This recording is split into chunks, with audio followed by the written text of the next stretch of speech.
Hey, Kevin, how are things? All right. How about you, Brian? Pretty good. Um,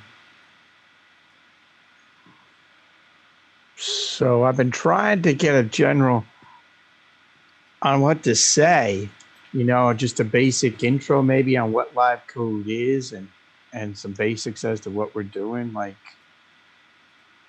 how we're like it's events that we're putting together and using uh how we're building the events for a video version, yep. maybe like a couple minutes or something like that. I don't know what you Well, let me show you what I've got. So basically, I started with what Helen put together for slides, and I'm just sort of building on that for the general. Um, Sorry, I'm hunting for slide sharing here without being able to see it. I think that did it.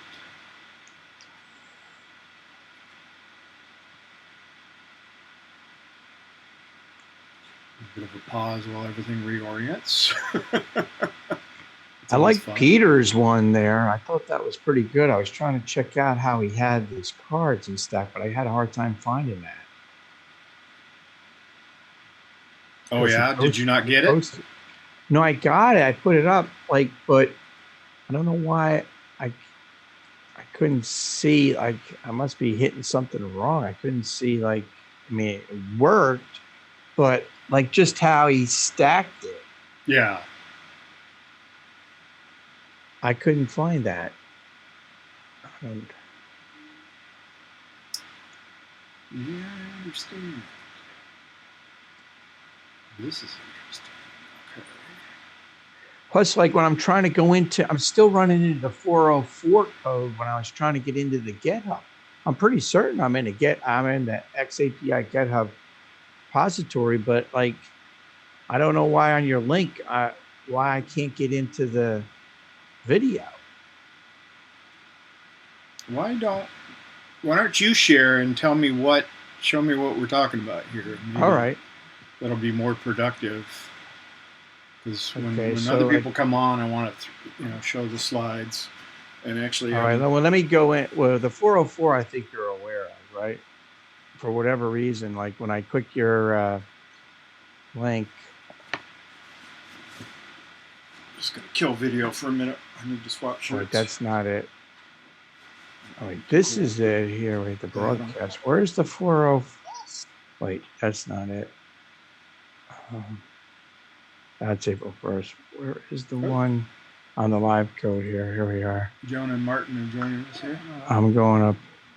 Well, you posted last week's. I wanted to look at it again, and for whatever reason, I still get the 404. Oh, okay. So you got a 404 from last week's video? Yeah, but I don't know why. Like, I mean, I don't know.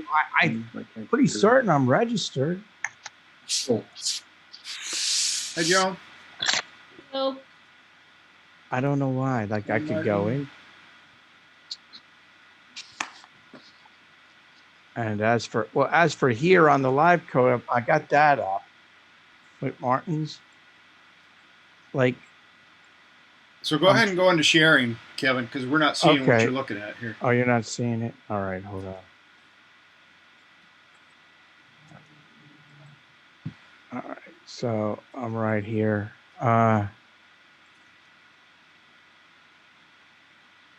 Do you see it now? Yes, I can see Peter's project. Yeah. Right.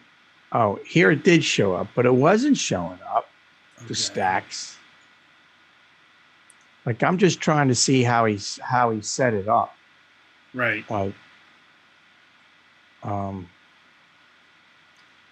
Like the video did play. I'm in Windows, so I think it's playing in Windows all right. Yeah, I can see it. So part of the challenge right now is it looks like when you shared, you selected the stack as a window rather than your desktop. All I can see is that stack. So if you close it, I can't, I don't, yeah, I'm getting a Hold on here. Save, What don't did I- save Oh, dialogue, okay. but I can't see if you go into Okay. edit it. I'm not going to be able to see your code Oh, window, screen I think. share. Let's see here. You seeing it now? Yes. So now I've got the whole desktop. Yeah. So I'm not sure why. Hold on, let me move this out of the way.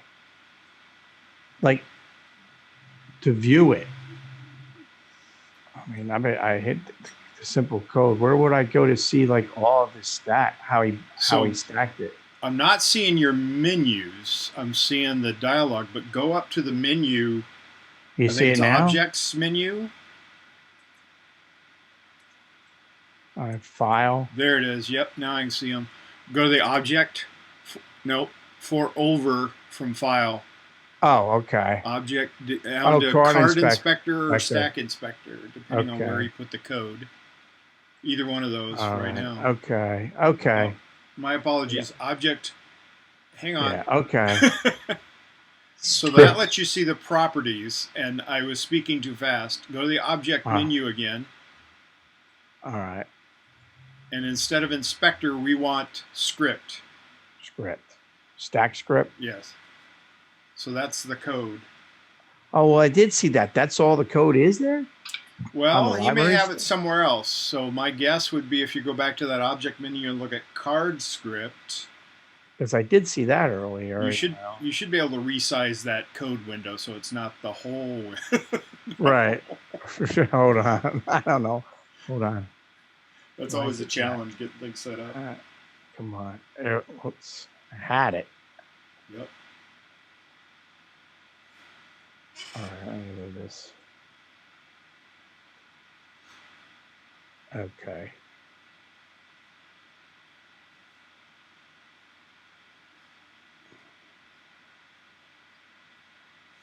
Why can't I move this? I don't know why it's not letting me move it.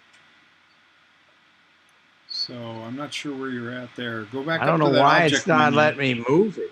Oh yeah, yeah. Go back up to that object menu and try card script. Card script. Okay. Yeah, card script. All right. So I'm seeing it now. And the way that window has collapsed, it's showing you like the left side, but it's not actually showing you code. There you go. Here we go. And then you need to scroll a little bit. See on the lower right, there's a gray bar. Yeah, scroll that to the left, and you'll see the long line of code that you wrote. Okay. So this works. One of the challenges I saw with it is it requires a different file format for Mac and a different file format for Windows. Oh. Which technically is a third file format than what I've mostly used nowadays is MP4. So because it's using those platform-specific file formats, it's going to be harder to implement for most users in terms of, here's a project you can play, and you have to, as an author writing the LiveCode script, you have to manage which file you're accessing and how the callbacks are sent. But I think you said you were able to play it. I don't know now. I mean, I'm just playing it, but I might have to because I didn't really see this. But I see it says maybe Win32 or Mac OS. Yep. So if you drag the window out from underneath with the image in it, there you go. See if you can drag that window to the left, the whole window. From the top. You need to drag it from the top title bar. There you go. So that's going to resize. Should we try that's it fine. now? You're seeing. So if you click play on that again. All right.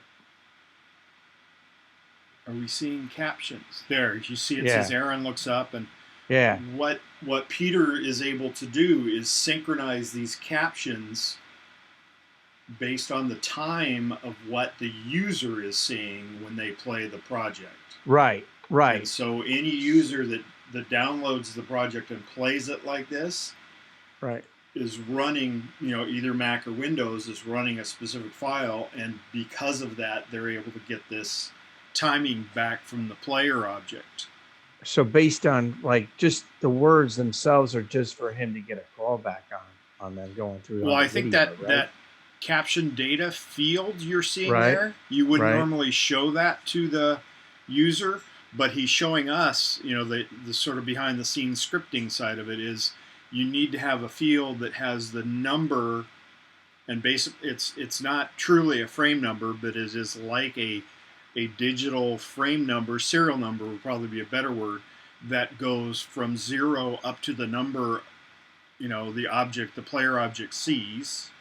Right. And as it hits each number, it's checking against that, the code is checking against those objects in that list and seeing, oh, there's one at 1557. I just hit 1557. Let's display that.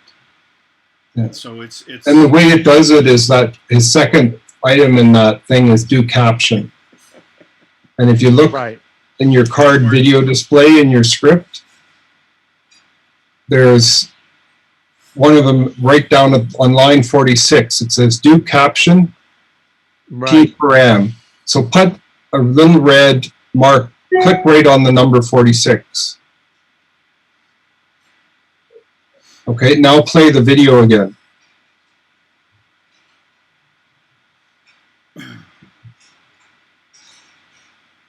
So yeah, when it hits that, it doesn't pause, but It doesn't pause because it's not meant to pause, right? It's meant to keep playing. Yes. But you can see that it's, so hover your mouse over P param. Okay. It's over it. Oh, click in the window a bit more. Just click the window and then hover it. Okay. Drag the bottom of that window up because I want to see the variables then. Okay. Yeah, right. Yeah, you just about had it. P param is 1. Okay. So on the very top, right under the debug menu, there's a little button that has a stack of lines and an arrow going down. Click that line. Right here? Yeah. Okay. So basically put line 1 of S data into T data. So do that. Put line 1. Should I write line 1 here? No, I'm just telling you what's in that. So it says put line P right param here. Oh, right here. of S data. So double click on S data where it says 1557, double click on it. Okay. So that shows you what's in S data. Okay. So it puts the first line into the T data. Right. The next thing it puts, if you go to the next one, it says put item 2 of T data. And an item, unless you do something special, items are separated by commas. So item 2 is Aaron looks up. And it puts it into field caption. Okay, I see the comment, right. Yeah. So you can sort of, so that's just basically each time it hits one of those time points, so 15, 57, 40, Right. 35, it triggers do caption, and then it goes to this data and figures out what to do with it. So one other thing to do is open the message box, so do Command M. Where do you want me to do that? Just with your command and keyboard, Command and M. Or it might be, you have a Mac or Windows? I got a Windows. Go down. Alt M. Alt M. So click on there and then Alt M. Okay. Oh no, it's not working there. Anyone know how to get the message box up on Windows? Windows. apologies. Go to click on the LiveCode main menu there above the stack. Here. No, the next one Over over. here. Yeah, Here. yeah. Go to Tools maybe. Message box. Control M. Huh. There you go. Oh, right here. Oh, Control M. Okay. So type in that, Am I trying CM or all? Yeah. No. So now in the message box that's showing up there, put the time. Oh no, put the callbacks of player 1. But you got to cite the full sentence. Put, P-U-T, Put. space, the callbacks of player 1. Oh, you got to have a space between player and 1. Oh, okay. Hit return.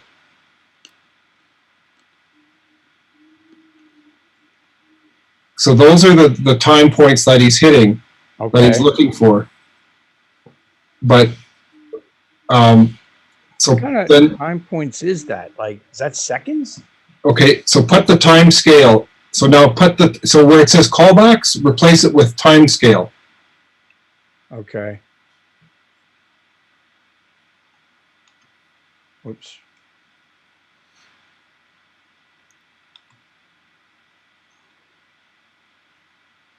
No, all one word, time scale. Yeah.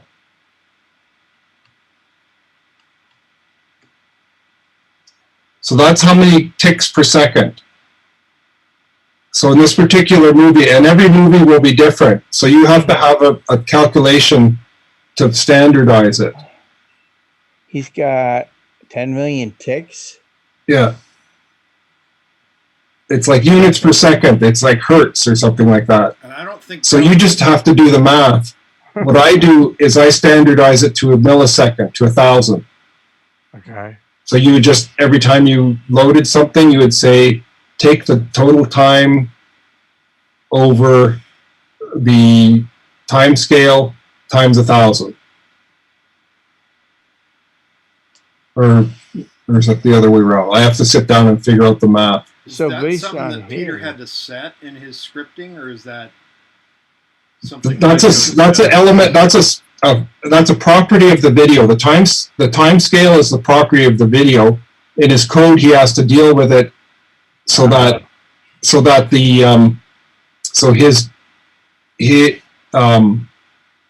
his numbers here 1557. So it's probably 4 seconds and 35 hundredths or thousandths. 6 seconds and is probably the time that he's doing. So he's converted from their millionths time scale to 1,000s, like milliseconds time scale, like is what he did. And if you look around, you can find this, like when somewhere he's got a set, go back to the script, and there's a command says set callbacks. Handler, right on the left-hand column. Right here? No, down, in the left, where it's all the little green H's. Right here? Yeah, set callbacks. Yeah. Set callbacks. So there he's got S time player scale multiplier.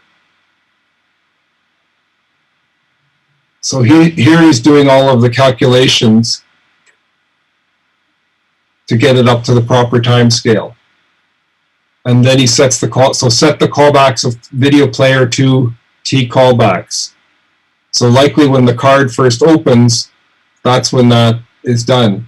So now the next thing to do is, while you're in here, do Command or Alt F. Alt F? Where in the message box? No, just click on the script window. Oh, and Alt F? Yeah, Alt F. What's that for? For find. So I want to search within all the scripts, but then click on More. Okay. And then type set callbacks, because I want to see where he calls set callbacks. Right, type set callbacks? Yeah. Okay. Like replace T callbacks with set. Yeah, well actually type SE right there and you're good. Set callbacks, you mean? Yeah, set, yeah. Does it need a space? No. And then where it says look in current tab, change that to stack file. So or it says look in on the left hand side, it says find what, you just type set callbacks. Below that it says replace with, and below that, so click in current tab. Current, okay, yeah, okay. Yeah, and then say stack file. Go down to stack file because I want us to look in all the different scripts, and then click find all. Okay.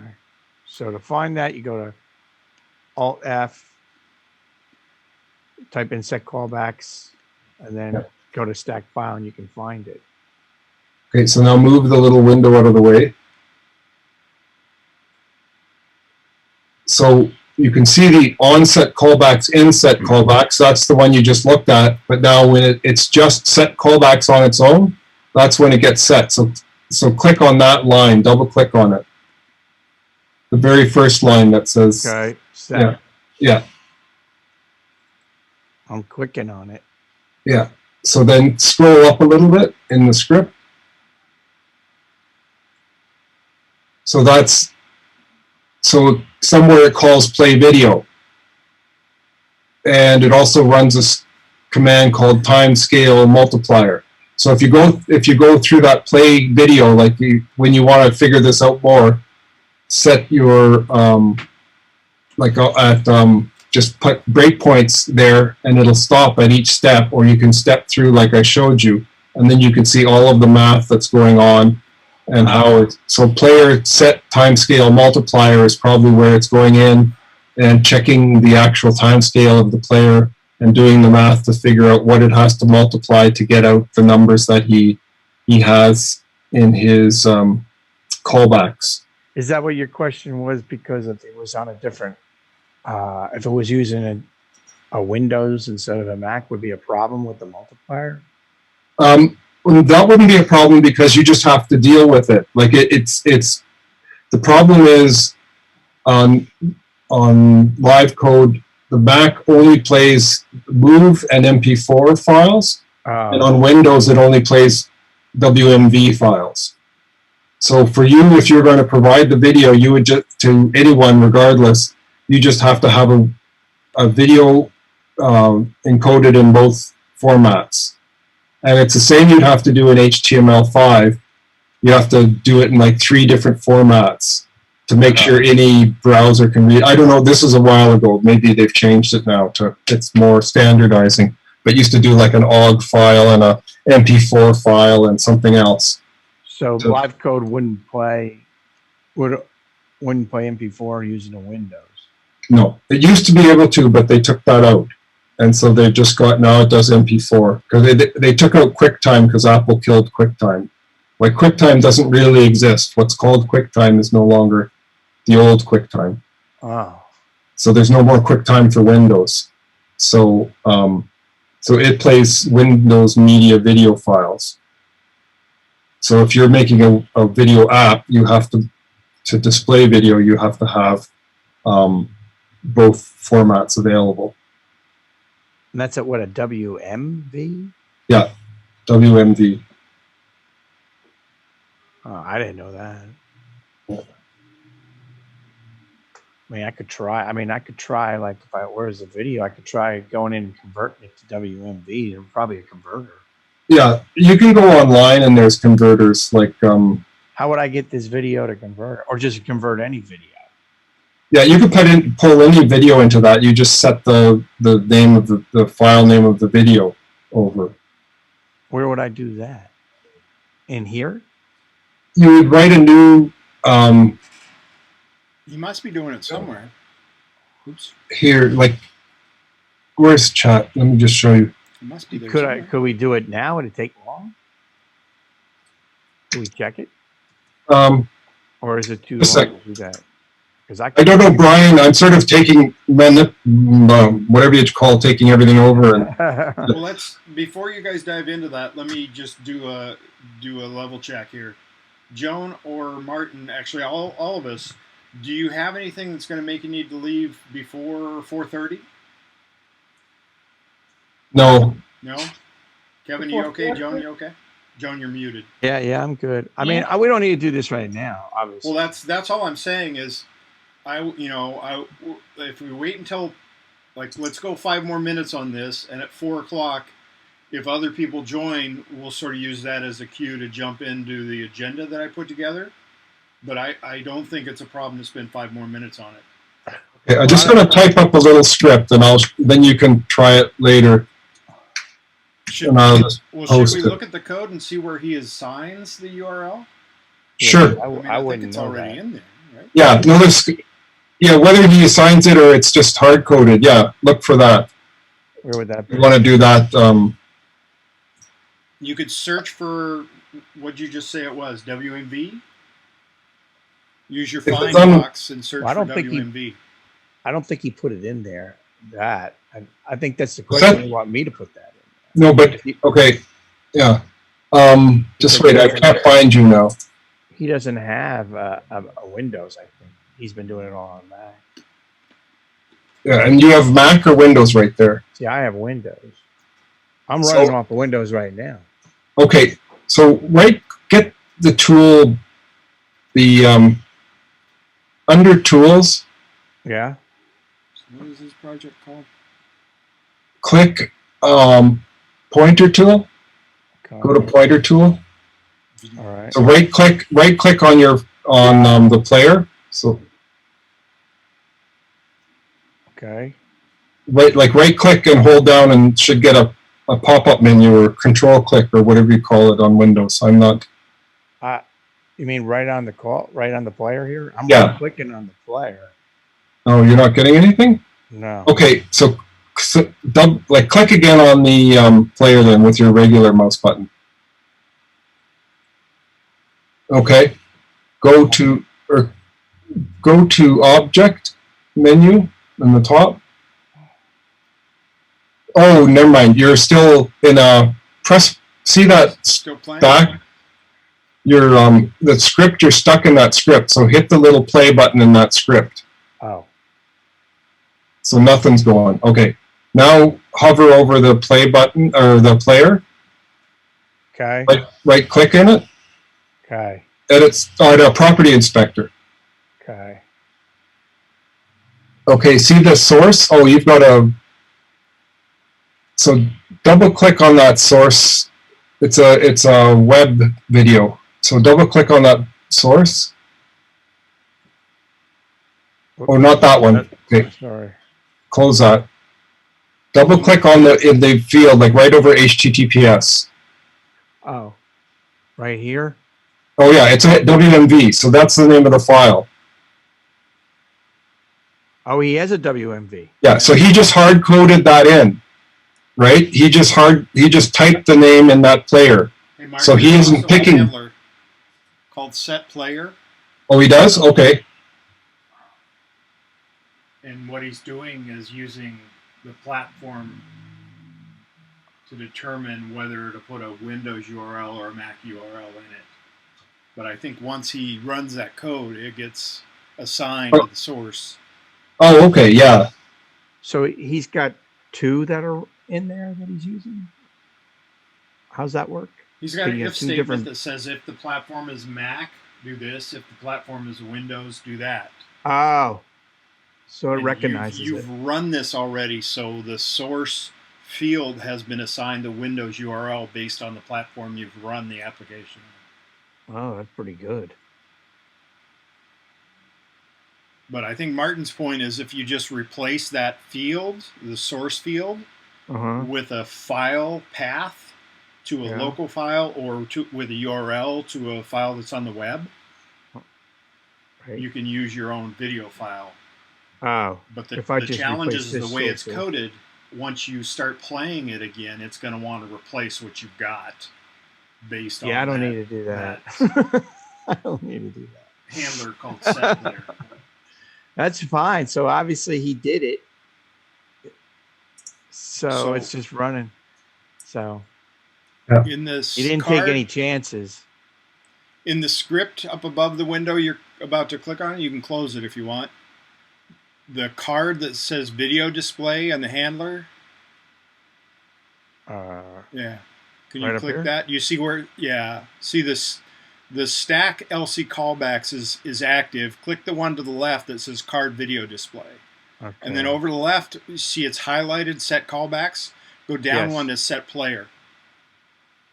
and then there's the logic that I was talking about if the platform contains Win. So if you change that URL within the parentheses for Windows, you're changing how the stack will function when the code is run. Right here is the one that I saw right here. Yep, like that's right the one. That's the one. And then he said, otherwise it, or else you go to Mac. Yeah. And he has that one. I see.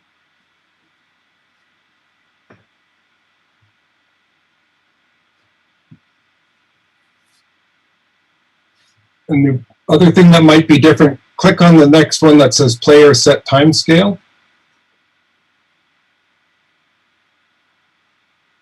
So here's a good explanation. So the Mac version of the video has a timescale of 600. There it is. So Yeah, Windows. I see it right there, right? Has a timescale. Yeah. So the Windows one is the one that's 10 million, not the Mac. No. So he's now going to convert it to, depending whether he's on Windows or Mac, so that to make sure the those little time points add up correctly. So that if you go down, it says if it's less than 600, well, the file hasn't loaded yet. Right. And if it's Win, it's set the number format and put the time scale over 600 into the multiplier, or else put it over 1. So he's converting it, the Windows, to 600 time scale. Oh. How's he doing that? He's taking it. I see what he's saying about the Mac, about less than 600, and then but how's he converting it to 600? When he says T scale 600, is that how he's converting it? And Win? The T scale is the time scale of the player. So if it's Windows, that'll be that 10 million. Right. It'll be 10 million divided by 600. Oh, okay. And then when you get the time scale, you will say, how far are we? So you'll divide it by the multiplier. So if it was at 1 second, it should equal 600. So a million divided by a million times 600, right? If it was at 2 million, it would be 2 million divided by 2 million, or divided by 1 million over 600. So it'd be 1200, it'd be 600. But just do sometimes you have to just sit there and do the math for some of them to figure out how. For me, I have to do it on paper to get it to work. But he's just doing the calculation so there's two different things you have to take care of. One is that the time scales, where one is the file format, so MP4 on Mac, WMV on Windows, and second, the time scale is different. I've got a really long formula because I have no idea what the time scales are going to be, and they can, even on the Mac, they can be any number of different time scales. There's 2997, there's 600, there's 10,000, there's all kinds of things. So I just look at what it is, and I convert them all to 1,000. I change it to milliseconds. And which is interesting because for this format that they use with the video profile, they're using seconds.000. So they're using milliseconds. So everything that we did for time data, we just have to have a routine just like this that converts it from whatever time scale into thousandths of a second. Ooh. It's probably once you do it a few times, it's not too bad. But thinking about it right in my head. Yeah. It's every time you come up with something new, it's like that. You go, man, how does this work? So you just have to buckle down and you write down, like it's seriously, I'm writing out the formula. I'm trying to get it to work. It works opposite. When I run it, it works opposite to what I think it would work. And then I have to, okay, now why is that? And then sometimes I have to output a whole pile of numbers and what's wrong. That's just part of programming. It's just, for me, I mean, I'm sure there's people who just go and oh yeah, they just know it. right? Yeah, they For just me, know it's it. trial and error. And there's nothing wrong with that. That's just, you just have to work, think about the problem, think about different ways you can approach the problem, try them out, see which one works the best. Now, the goal of this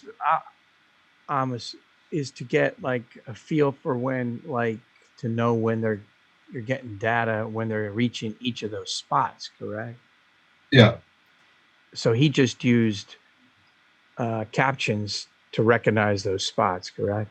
He used the number. He used the time scale. So I mean, he used the time scale, but he used the time scale, but to know that he hit that time as a mark, he used the captions, right? no, Like, so you could see it. no, the captions are the data. Okay, so The caption is the data. okay, so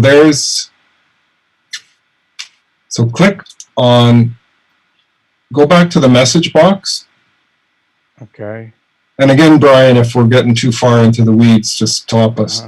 Okay. Oh, you hit the just wet backed message out of box it. now. I Yeah. just- So Okay. drag it over so you can see it. So in that first line, change timescale to callbacks.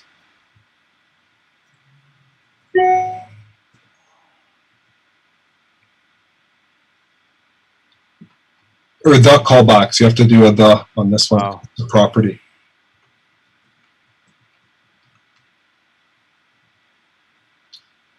Okay. Okay. So those are in the movie's time scale. So callbacks have to be in the movie's natural time scale. Mm-hmm. So the movie's time scale is 10 million. So I can't be doing 600, whatever. They would all happen in the first couple milliseconds, right? But if you, right click on the player. Right click on the player. Okay. On the player there, and go to the property inspector. Oh. Okay. Yeah, just right down there. Oh no. You could do object inspector. That's fine. Oh, I thought property inspector was right there. But yeah, you could do it. Yeah, object inspector would inspect the video player. So go to. We lost it. Click the second button. On the top, there's a house, like the tabs. No, on the under player. Right here. Yeah. Right here. Yeah. No, click the next one over. I thought callbacks are in here, but maybe they're not. They've changed this around. So go back to home. I guess they're not there anymore. You used to be able to see them right there, so you have to play around with them. Should I go to property inspector? No, it's the same thing. Okay, so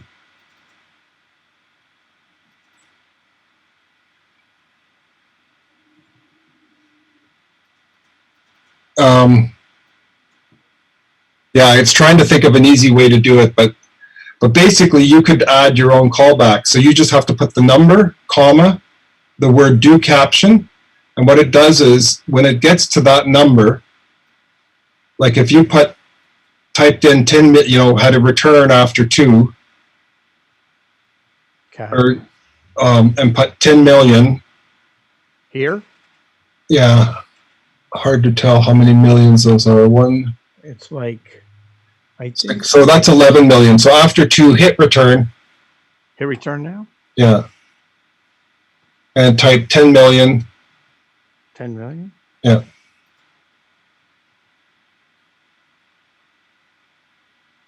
Okay. Okay, comma. Do caption. And then you hit 3. Or do 5. Do space. Yeah, do space and 5. All right, 3-minute warning.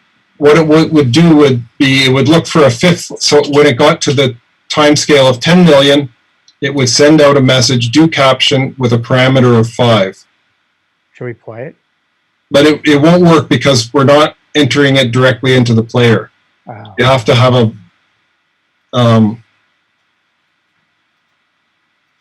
We're down under 3 minutes on the Zoom. We've got 2 minutes, 30 seconds. Okay, sorry. All right, all right. That's all right. Go Okay. ahead and finish. Go ahead and finish up, and then when we come back, just come Yeah. back to the same Zoom URL, and then we'll jump into the agenda. Yeah, okay. So click back onto your code. Okay, right here. The very back, it says the card video display. If you go to the very top, it says card video display. Card video. It's in the background. So go to the middle of your screen. Oh, I see it. I see it. Yeah. Okay. See set callbacks in the on the left hand side. Set Yes. Callbacks. Yeah.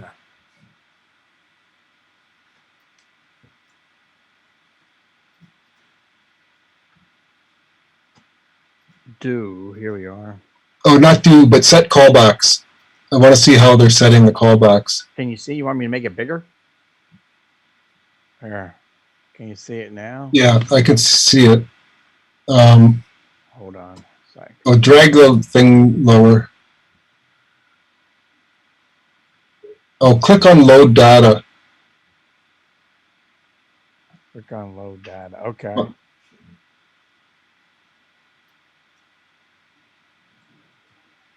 Okay, so there's a field data somewhere. Click. Empty fields.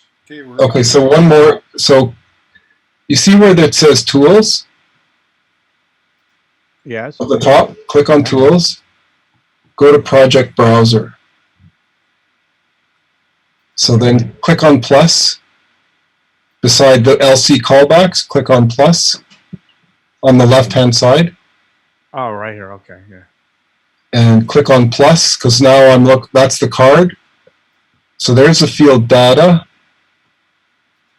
Double click on the field data. Right here?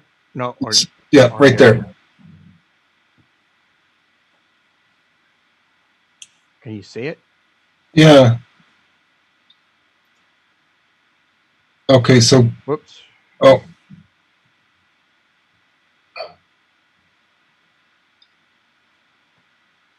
Oh, I see what he's done. Okay. Okay, so.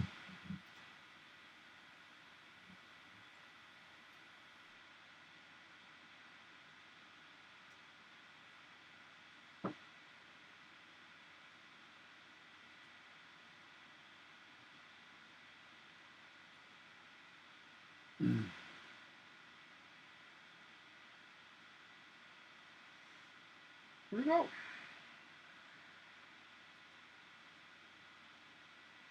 Ooh. Go to calendar. This.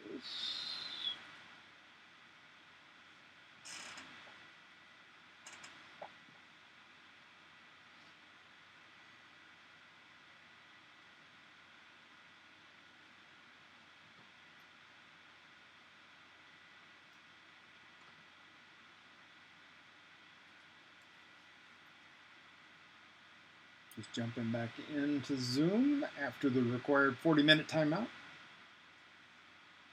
Running with audio for participants. Kevin is there.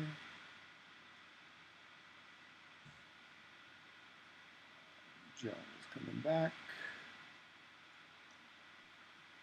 So Joan's coming back. Once we get Martin back, I think we want to go through the agenda, and then we can sort of wrap up, get back into what you and Martin were looking at, if that's okay. Well, that's fine. I was just trying to see how it was all going down, you know. Yeah. So I learned a lot there. But that one's a lot to dissect. Yeah, it's a lot. Like I was just like wondering, you know, what would be the purpose of like doing that? Like, because you can create like captions pretty easy on the voice. So, yeah. It would be like if you wanted to have something that make it more interactive. So not that like captions are fairly a simple use case, but if you wanted to have the video plays to a certain point and then it asks a question and you have right. or if the video Instead of plays, caption, yeah, that would be starts good. something Right. else happening. So it's a Right. way for the video to set up some predetermined points that the video then controls another part of your interface. Got it. So that would be some of the reasons why you'd use it. So But that just- would you would get data back on that. Yeah, so you could have questions and answers. So you could have it so that when you have all of your questions in video, and at each point when you hit the callback, you could have it stop the video. Then then when the student answers the question, like they could have a multiple choice or something, and when they take the action, then that tells the video to play again till the next one, till the next one, till the next one. And So that would it's be controlling Yeah, the interactivity. yeah, that would be good too, because you could see how much time they spend on it. Yeah, exactly. You could start a timer as soon as they, or just take the current time, and then take the next current time and subtract one from the other, and then store that and send it off. That would be Right. just a perfect thing right there. If you did Yeah. something like that just for the time, because you get Yeah. and you get a mark on how successful they are and how much time they had, or did they skip through it, or Yeah, yeah, Yeah. that could give you a lot of data. Yeah. Just time alone. yeah, exactly. So you just get the current time. I can't remember the code, but anyways, just get the current time, which is just in thousands of seconds since 1970, basically. So it's So just so what we serial. saw there, sorry to interrupt, what we saw there, you could, instead of the captions, would you really have to, if a question popped up, you would just do it like that, You could type similar the to what he questions did? in it. Yeah, similar to that, and then set a time? yeah. You could have a question, and then the 4 possible answers, and you just have to figure out how to code it, and then like it'd be a longer discussion than that, and we've already been a long time, but you would just have to figure out how to store the data so that you would have your time points, and you would have your command that would be sent from player, like it was do caption, and then a parameter, and that parameter then would link up to the data. So that could be a whole data structure, like an array, and the array would have the question, 4 answers, and then a value of the right answer. So that would all be stored in a giant array, so that when you load the project, all of that data is there. Right, that would be built in there, the array. Yeah. Yeah. I see what you're saying. Yeah. Sorry, I'm going to stop. I just keep talking more and more. No, I mean, We appreciate it, Mark. I We learned appreciate a you lot, tutoring us. Yeah. I was We don't wanna going stop through all you. that, trying to,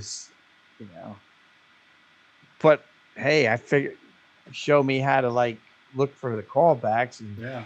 find all this stuff. Found out that I'm learning WMV as you're walking set it through it up. too. So, but let's jump in a little bit. We're 20 after 4, so let's go ahead and jump into the agenda. I don't think we're going to get anybody coming in late. I thought we might, but I don't see anybody.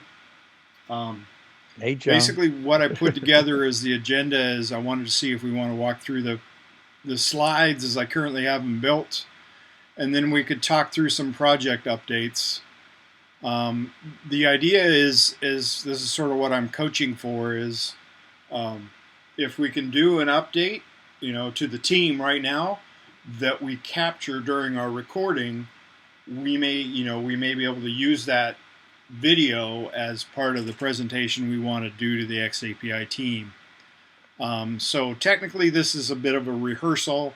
Next Wednesday, presuming I have time to edit, we could capture it next Wednesday, and then Thursday we could present with what we build from the video, or we could present live if people are able to do that. So this sort of gives you the option of, well, if my internet is choppy, I can have them present a video, or I can share a video with somebody else on the team and they can present it rather than it being dependent on one person is what I'm getting at. And that's sort of what I did is down here is elaborate that. We can capture the presentation in video. Edits made for timing can sort of reduce. So what I'm thinking here is if we capture it this way, if you start with a demo of the functionality, what the app does, what it looks like, and focus on that, and then ask for questions, we can go through that sort of cycle and then get into, okay, what does the code look like? And that way, if we're doing a presentation that's recorded and we have to edit for time, with the xAPI cohort, we need to be more focused on what does the functionality and the user interface look like rather than how does the code work. And we do want to do a short demo of LiveCode, but I don't think we want each project to go into that level of detail is what I'm getting at. I don't see Peter here, but one of the things I want to do is capture what he did with his callbacks piece, and that ties into what you and Martin were just doing, sort of dissecting it and understanding it. And then Martin, I've got your video player experiment. The other thing I should mention is this is under the header now of repositories, but it sort of ties into the presentation updates or project updates. I've got your early video player experiment already up in GitHub. And then once you sort of give me the nod, I want to take the version of what you and Joan have been sharing back and forth, and once you think it's ready, we'll put that up in GitHub. And that doesn't need to be now. It can be after the presentation next week even. But this sort of question becomes is, can we share a version of it that other people can look at and sort of build upon, or are you still in the middle of adding the features you want for that baseline? Just the video player experiments was just to give something people could work with, like just to try and learn and whatever. So that's not something to present. I don't think if people want to play around with it, that's fine. I think I like your idea that it's we start from showing the final product, like the cake already done, and then go back and then show, talk about how it was done, or what kind of challenges or whatever. And I think the two parts of it were really good was Joan's original one about that you could do it offline, where the things could be stored. Yep. Because that's, I think, an important thing that shows that something you could do with the her project. And then the other one that Joan and I are working on, because those are sort of the two that are the most mature that can actually do something. The video player, I don't even remember what it was, but I just thought I will put something then so people can get a taste of them and figure out how they work. Yeah. And Joan, I didn't mean to exclude you. The xAPI reporter is already up in GitHub. So this list we're looking at here started off as what do we need to add. But in terms of the presentations, I do sort of want to think of pulling Joan's in first, and then in terms of others. Okay, well, I'll tell you what I did in preparation for the presentation, based on what I thought we talked about last week, and what I'd seen people do at other presentations. So I can share my screen because I started a little slide just to put some stuff in. But if I need to show the saving to the file and posting from the file, I have to redo some stuff. But I'll show you what I have. It's just that I don't think you need to worry about that level of detail. No, I mean the functionalities. Basically, what I did was I made a video of the application working because it wasn't gonna. I can't recording it live. Okay, that's fine. But the only thing I recorded was posting to. I'll just show you what it is. It's only 30 seconds long. Yeah. And we're fine with however you want to present it. So don't worry about that. I mean, it's common while you're developing to say, hey, I could save this to a file and add a button for that, but you don't really need to, to elaborate to the cohort that that's not working. It's it's up to us to present what features we want to detail. Oh, it's not about it not working so much as I didn't built out. I misunderstood what we were supposed to do. So I thought we were supposed to talk about the code.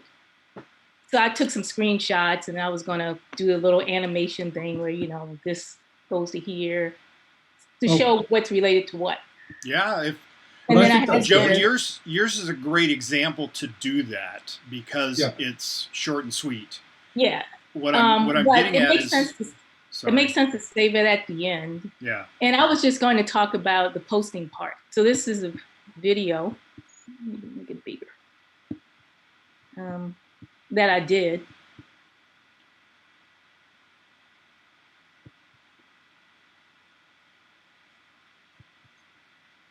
So I was going to introduce it by saying, you enter this information. So I just showed a blank one, say you enter the information, and then I had done a video where none of the information was there, and I pasted it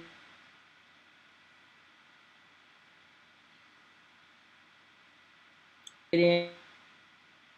Yeah, from my perspective, your audio is getting very choppy, and it wasn't exciting to look at because you're sharing. So let me turn the video off. Oh, here we go. So I might suggest if you have the tools, you need to add the narration into that video file and share it with me. I mean, send it to me either in GitHub or Slack or through email, and we can pull that into a video. Did we lose you, Joan? Right.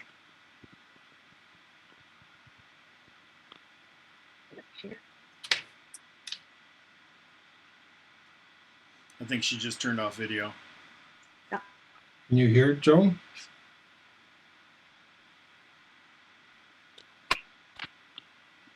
New computer. All right. Stop. Sharing. Wow. Here, then I'll just send a link to.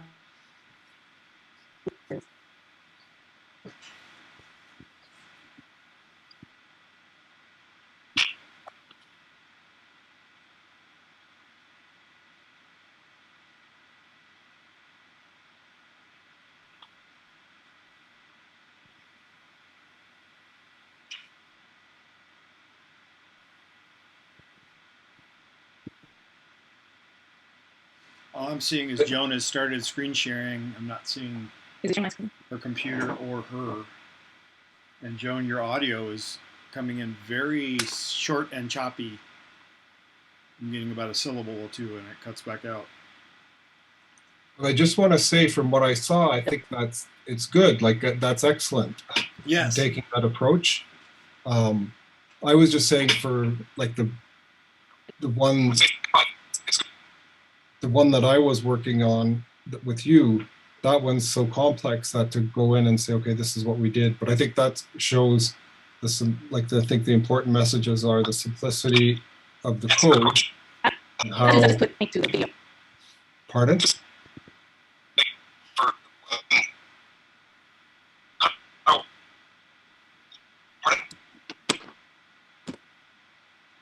I'm going to shut video off, and then maybe that'll help. Yeah, why don't we all try that and see if we can share the bandwidth with Joan a little bit.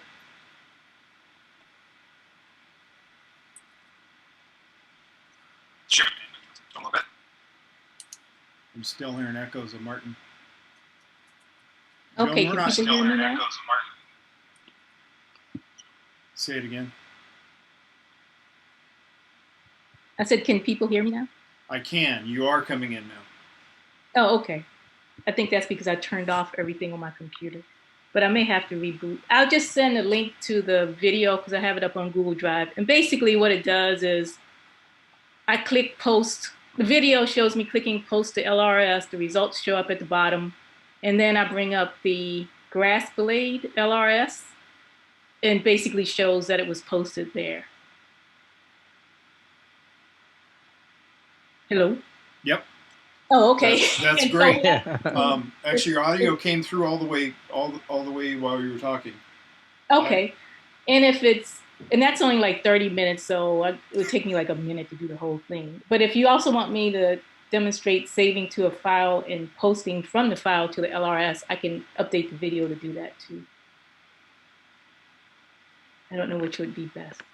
Yeah, I was just, yeah, I don't know. It's up to like how you want to do. I just thought that was a cool part too, because and I thought that was one of your original objectives. So I just didn't want that to get lost. Yeah.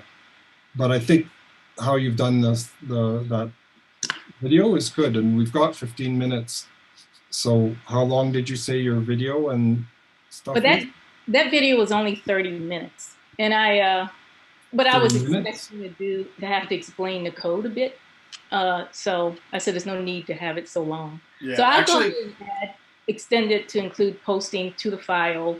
I think it'd be better. I mean, it's my opinion, but I think it'd be better if you do elaborate on your code a little bit, like you were showing in the graphics. Oh, okay. And that would be more of a priority from my perspective than writing out to a file and posting from a file. The reason being is your code is very concise, and it shows the fundamentals of sending the xAPI statement. So it's very good for our audience to see, here's how simple it is from LiveCode to send an xAPI statement. And all the other stuff we're doing on top of that, the details we get into with Martin's piece or Andrew's piece, those are there's a lot more code behind it, so I don't really think we want to try and elaborate that or express that out in detail. Just show the functionality of those pieces. Okay. Are you comfortable building a video around that? And what I said before, I'm not sure you heard, was you the way we're interacting now, you're going to need to narrate it in the video rather than trying to talk over it live. Okay. So the plan is that we're going to play back videos and not do live presentation. Or is that a backup? I was thinking of it as a backup, but our experience with you today, I'd be concerned about putting that on you, trying to do a live, voiceover, because if you drop out, it's sort of critical to the presentation. I'd hate to do that to you, is what I'm getting at. I'd rather have it be captured already so that we can present you at your best. Okay. But usually when they do that, they play the video and then they say, okay, questions. Right. Or you summarize up after. So it's a mix of live and pre-recorded. And who's going to play back the video? I can play it back from my connection, or we can actually send it to Torrance Learning.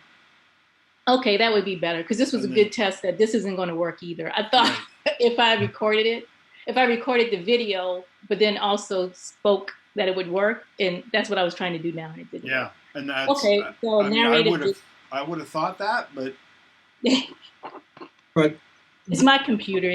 It's old. Well, you can talk with I agree about sending it to them, but also get some advice from them about, because they have everything, they do this, and so can you do it so that you explain while the video's going, or should you do it after, but I think if they play it from their central location, then they've got full bandwidth going in. Right. And it's also recorded on their end, and then yours, if you're just doing audio, then it may not, it's not doing all the work that's trying to send the whole screen plus everything else, the video and your audio and all of that together, because now your audio is fine. Mm-hmm. Yeah. And it was fine before when we were all on video, so. Okay, yeah, I can do that. So I just I'll finish making my little presentation and then just do a voice over it, and then save it as a video. So that looks awesome. I really appreciate your efforts. Okay, I'll do that, and then I don't have to worry about. I'll have a separate thing if somebody. I mean, I can answer questions if people ask, "Oh, what was this? What were the two other buttons?" I can talk about that if they have questions. That's separate. Those are questions we can answer. Yeah. Okay.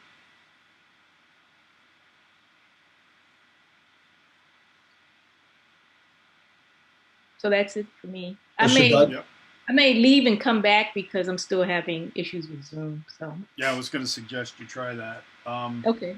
Martin, do you want me to show the version that I modified and added in the verbs? Sure. Okay. And then Kevin and I were talking early on about how we might approach the slides. So I'm working through some of that. We can sort of view that in a minute here.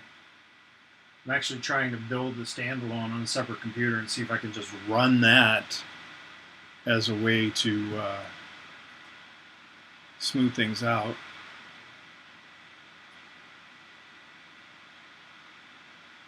But I keep getting errors. Stack is already in memory. Oh, yeah, you have to either close and remove from memory or just quit and start all over again or something. If you have, sometimes if you have two stacks, I don't know if I named a stack and they're both untitled or something like that. Let's see, how far did it get? It looks like it built. So let Yeah, I me haven't see. run it as a standalone yet. Let me see what I can share. And Joan's left, so. Yeah, she said she's going to try and rejoin here. Okay. That was another suggestion I had for her. So, project files.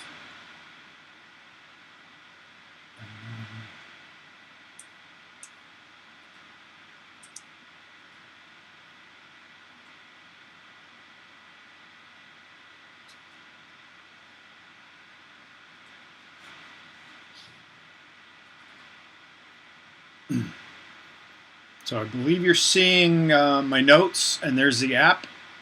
Does that make sense? Oh, that's hers. Yeah. Yes. Oh. So this, and I'll go ahead and start like I'm presenting it. So based on what Joan had created, let me clean things up a little bit behind the scenes now that I think about it.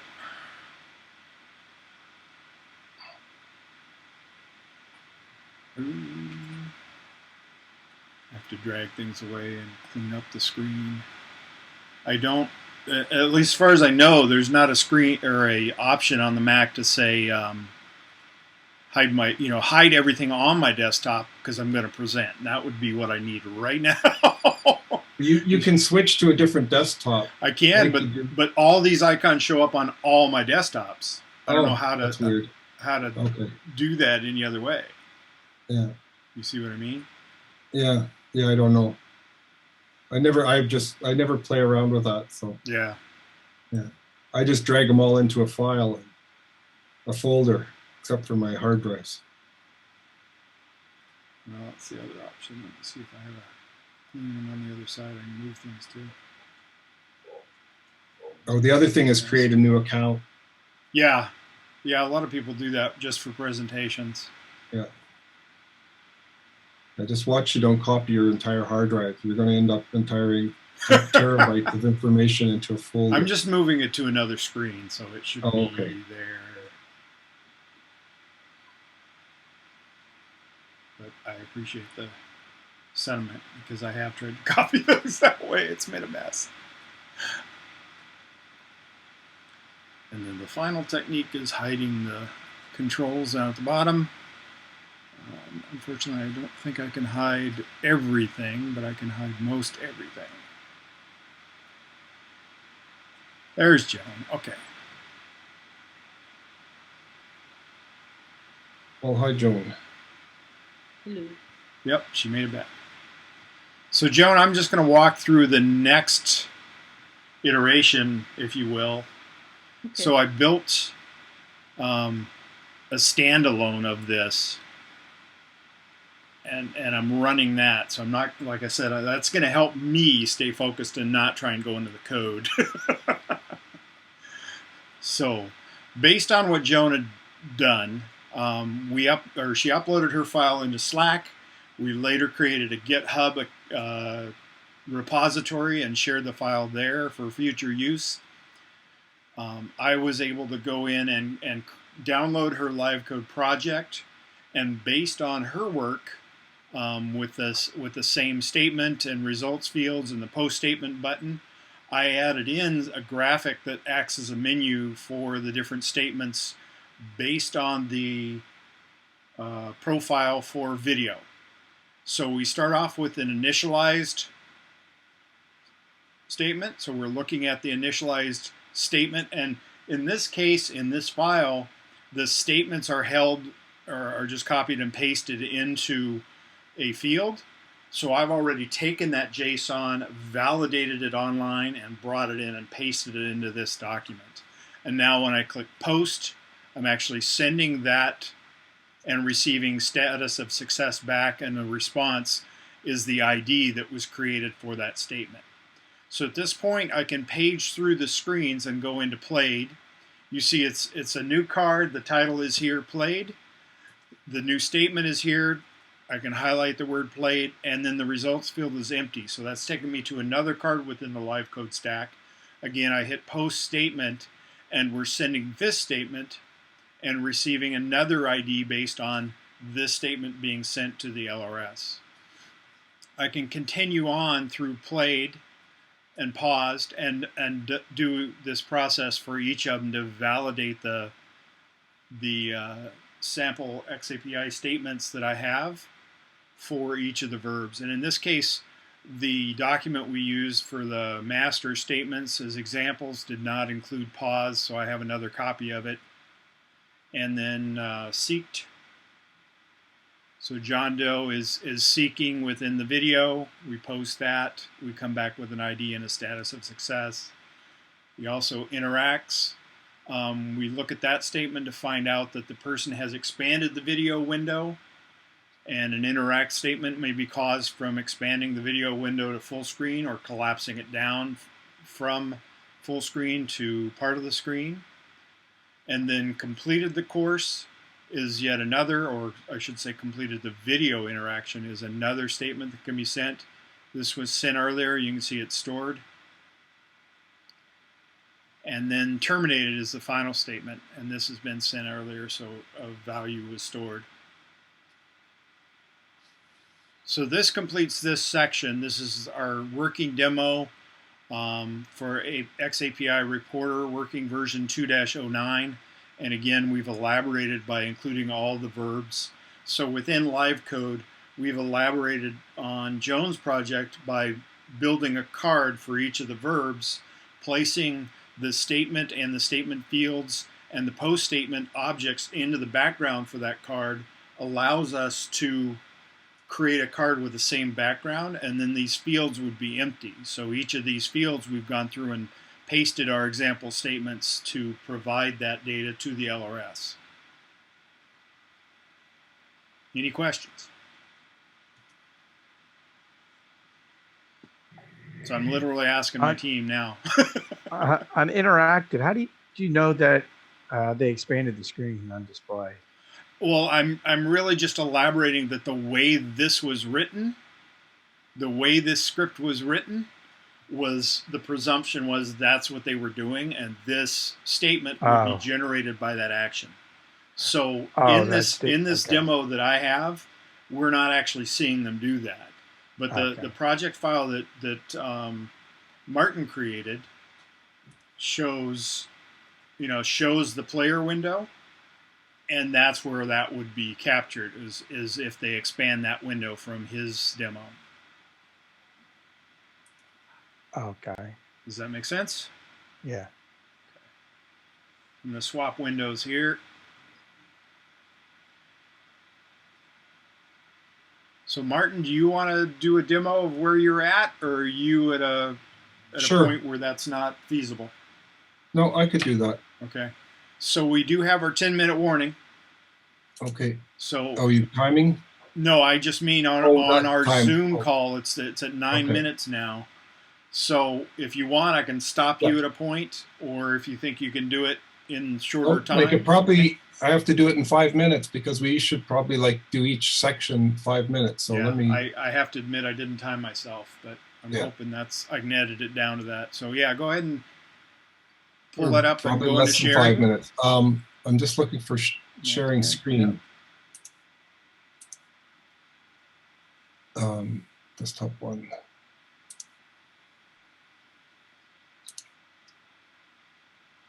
Okay.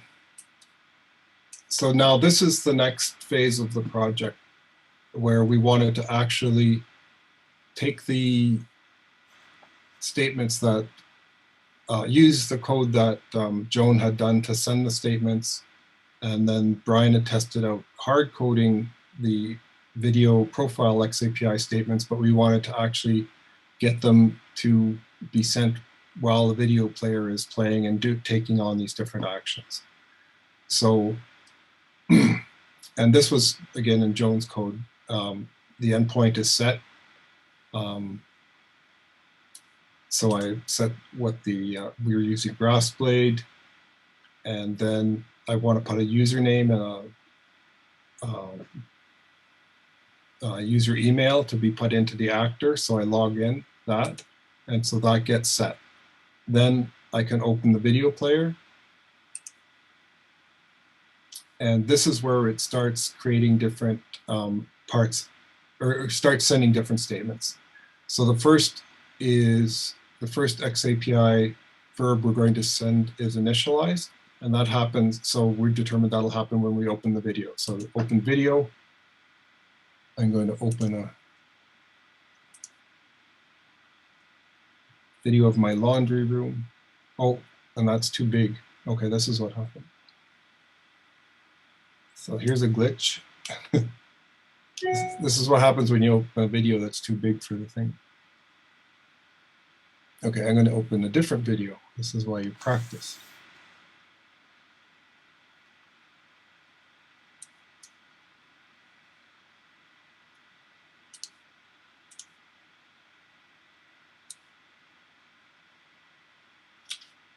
It looks like the player's just opening at full size. It is. I don't have any code to, it's a larger video. Okay. You just have to put in code to say what's the size of it, and you scale it. So that's just a glitch.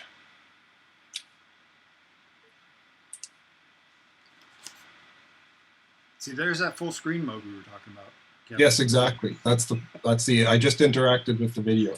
All right, I'm gonna mute myself and let you go on. Okay, yeah. So I just started playing, oh, okay, I'm gonna close the video again. I'm gonna try and open a different video that's not as big.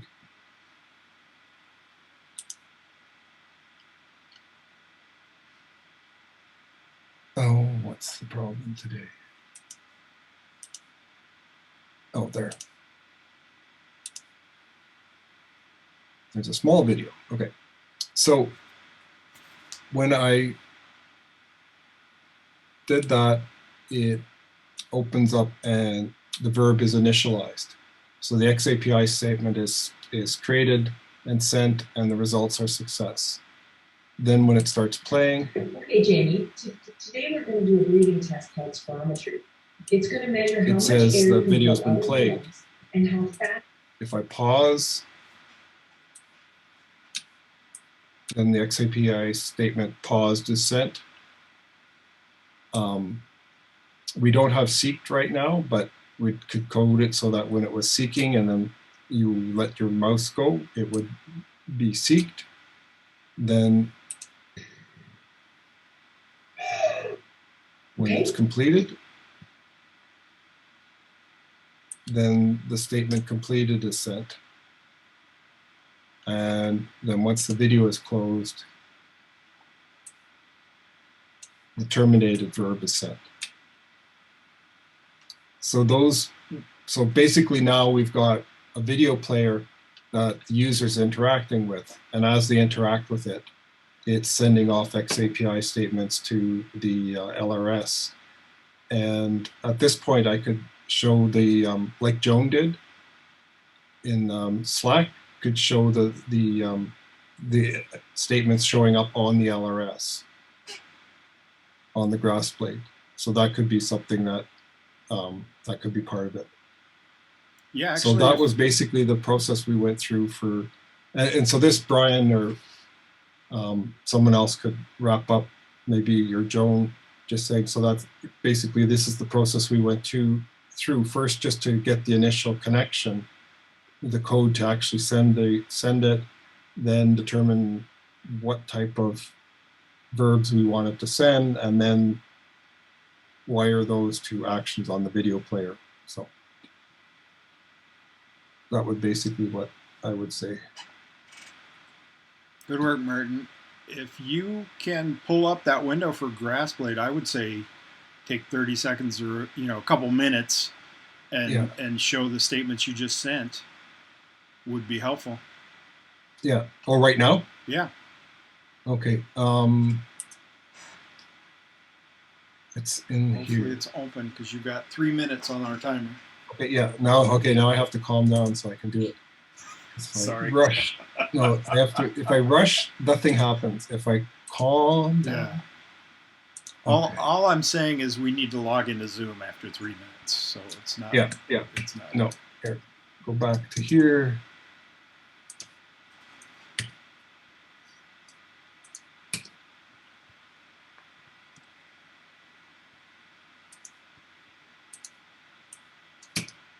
Hey, I see my name in GrassBlade. Yeah, you put your. I'm sorry about that. You put your somehow you put your email in there. Oh yeah, because I hard coded it, so it doesn't read from the. Doesn't read from the other. Yeah. No, because I didn't really know where that was, and I didn't want to mess up anything, so I just hard coded it. Okay, I hope that's okay. Your emails. Oh no. You can write to him and have him take it out because I did that too myself. Oh, I didn't use my real email address. Oh, you didn't? Oh, so good. it's fine. Yeah. Okay. I usually use something generic. You have to be quick because other people use this demo site. Yeah, so we have to do it real time. Oh, okay. So it's a shared demo site. Mm-hmm. Yeah. You just have to scroll down and find it if it's not there. Yeah, because so you can see that initialized, played, paused, and then I opened it again, played, paused, and then played, completed. Oh, this is something that's weird. So I sent terminated, and it gets initialized. Like that was the last command that I sent. And so it clearly showed terminated, but for some reason it was initialized. And then there's another thing that you can see the heat map of what at the different points. I'm not sure. I just posted that on the Slack, the link for it, but I'm not sure how you do it. And we would have to have the extensions in because that has the time points, like when it started playing, when it paused, when it started playing. And I've got the idea of how to do that. Like I've got a plan for it, but I haven't put that in yet. It's always a future enhancement. Yes. Yeah. All right. Well, thank you, Martin. Okay. But then someone can close off and like maybe Joan, because she did a lot of the work on this too to get it working. So. I don't. Yeah, it's about to drop on us. Okay, that's right. We have to come back in. All right. Yeah, so we got to quit and I'll stop sharing. All right, come back in. I'll see you in a minute.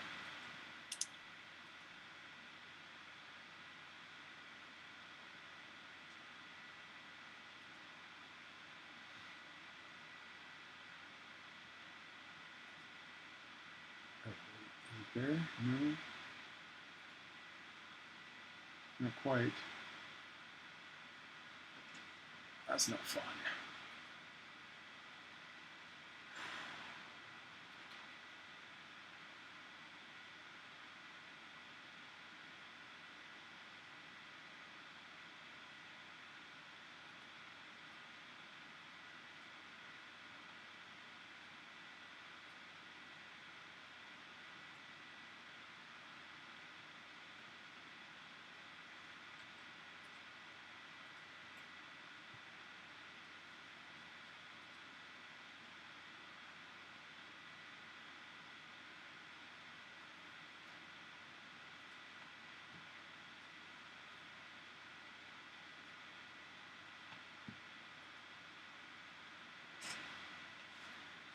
Get dressed again. Sorry.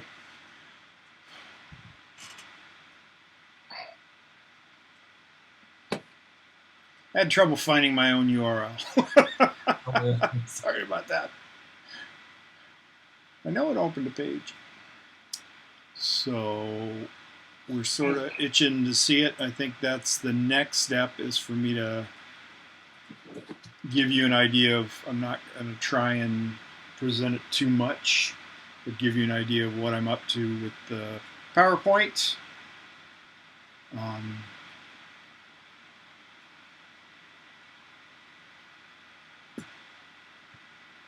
So I'm wishing Helen was here for us to thank her again, but unfortunately she's offline. Not available for our meeting right now, but these slides are what Helen created and shared with us. Okay. Let me adjust the scaling so we can see everything on the screen here. Yeah. There it is. 147 is a little much. Maybe like 125 or something like that. There we go. So I've just named it Team xAPI and LiveCode. Creating an LRP learning record. And LRP is a learning record provider which is capable of sending an xAPI statement to a learning record store. And I'm thinking most people are aware of the LRS, but we need to talk a bit about what a learning record provider is so people understand that in most projects for the xAPI cohort, a learning record provider is what you wind up building or starting with. Sorry, Kevin is waiting to get in, and it just popped up on my screen. So Kevin, we're just sort of going through the slides. I was just building this when the reminder came on to start the meeting. So right now I've just got a list of names: Joan, Helen, Martin, Andrew, Peter, Brian. Am I missing anybody? Kevin, I thought I put you on there. That's weird. It didn't get saved. That is too weird. I know I put Kevin on there. It didn't get saved.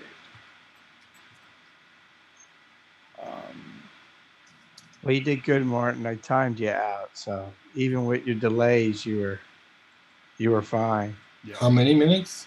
Well, I'd probably estimate that it was maybe 7 minutes, not counting the delays. Okay. Probably less than that, maybe, because you had the, some delays there with the video. That's cool. It's including the GrassBlade too.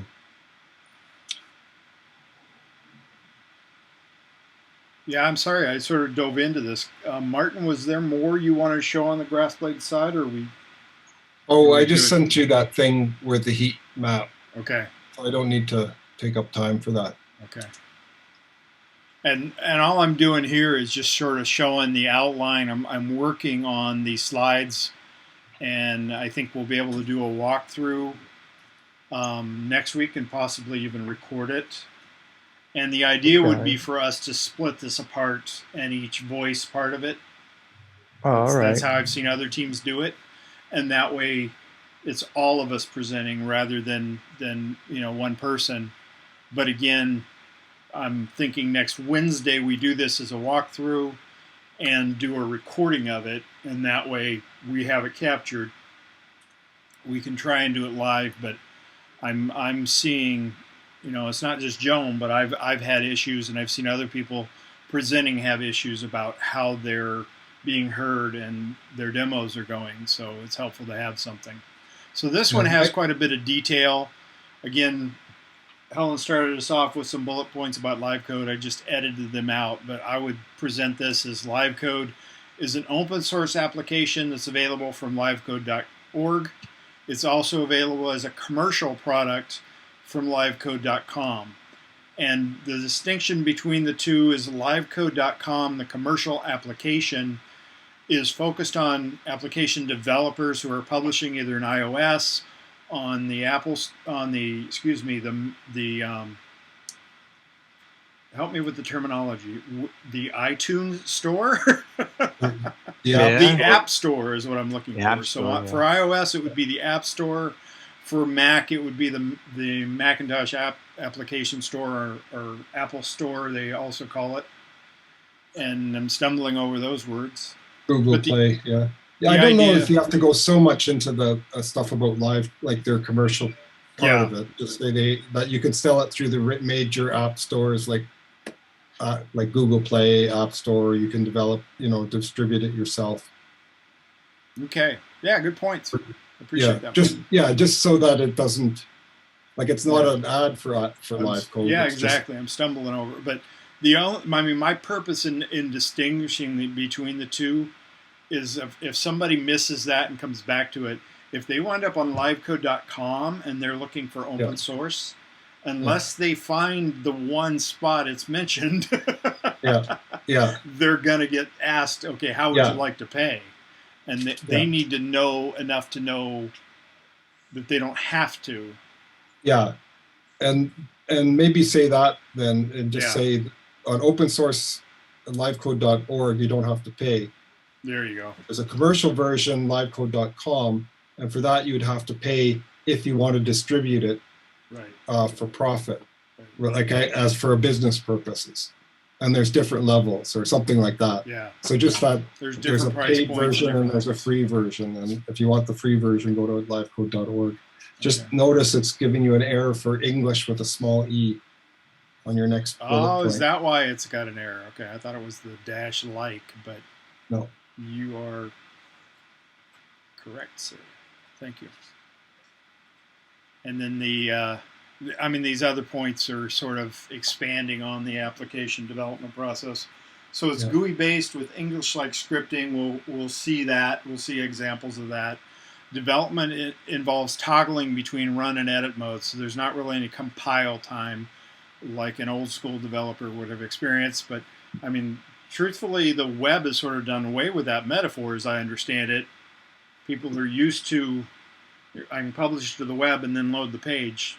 I'm not really compiling anything anymore. But then the other key features are cross-platform code for all these desktop and mobile interfaces, as well as web-based or HTML5.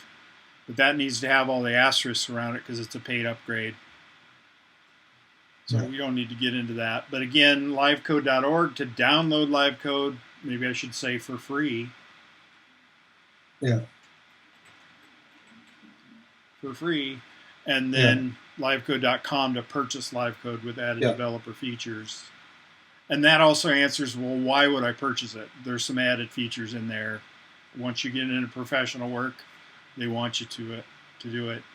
And then, again, Helen put together this graphic to sort of show there's more to LiveCode than just a tool. There's the community, the widgets, the extensions, the conferences. She wrote this out. I know there's widgets, but I'm not sure about extensions. Is that something we want to talk about, something we want to change?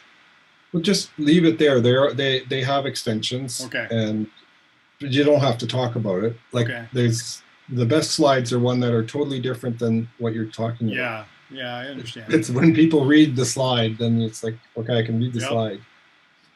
So the other thing to talk about is using LiveCode. You're in a development environment, and they call that an IDE, which stands for Integrated Developer Environment. And these next few slides are going to sort of elaborate on what that interaction is like. So part of it is the LiveCode application opens up. You sort of have an empty space, and you can pull down and build a new stack, is what it's referred to. Across the top, you see some buttons that you can navigate out to tutorials, resources. The LiveCode dictionary talks about all the terminology you use to write scripts. And then the sample stacks is something you want to go in and you can actually look at how other people have coded things. The menu bar, again, this is her terminology. I'm not really sure that's how LiveCode refers to that. But you can also see there's a menu of drop-down menu up above, but then the icons are the menu bar down below. And then we also have this tools palette. And down here, I just put some note on the slide to talk about the tools palette has been modified lately to integrate these widgets that are the gray items up on top. And the idea behind a widget is it is a little more advanced, a little more detailed. It actually has code built in. And the way you use that is just click on it here and drag it onto the screen. And I don't know why the screen jumped on me there. So you click on it here and drag the tool onto the screen, into the application you've created, and it'll drop that widget on the screen, and then you can start to interact with it. These other items down here, buttons, checkbox, radio buttons, and slider objects, and then down at the bottom there are graphic tools for drawing and colorizing objects that you've already created or dragged onto the screen. And the next piece we get into our inspector palettes. If you go up to the object menu, I don't know why dragging is changing slides on me.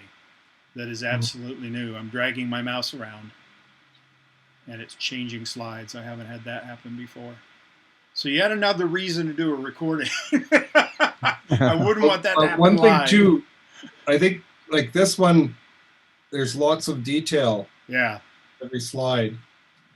So it might be just that you have to just deal with slide by slide, say. So there's different elements, inspector palettes, menu bar. I was just in the mode where I wanted to highlight this object. So if you go to the object menu, which is here, it looks like this. You can see there's inspectors for card and stack.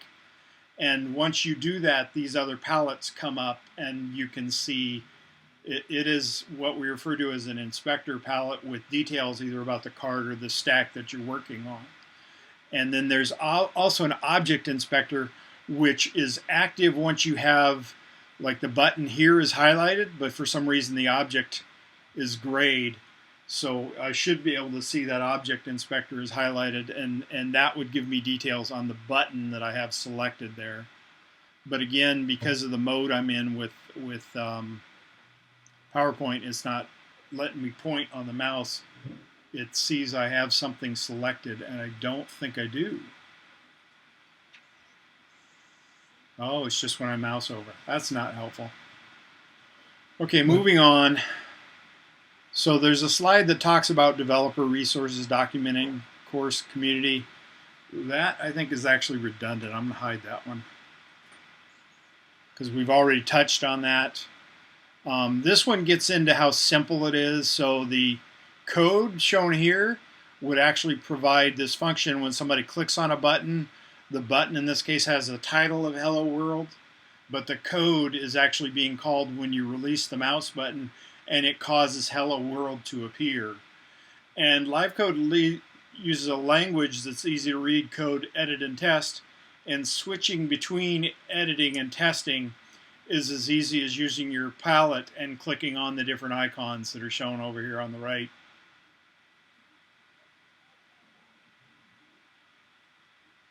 So now we sort of get into a timeline of the project, and the exploration of this project actually started before xAPI Cohort. In December of 2020, I saw a posting to the Use LiveCode mailing list, and I replied to that posting that we might be doing something in the xAPI Cohort. And then I got 4 or 5 responses. Martin, you were one of them. Yeah. David and Alex and Chris have not really been active with the group, but they replied and said they were interested. And then I actually created, I've been sending things to the mailing list. I've also been sending out things out to email for people who have been interested, as well as Slack for the xAPI Cohort.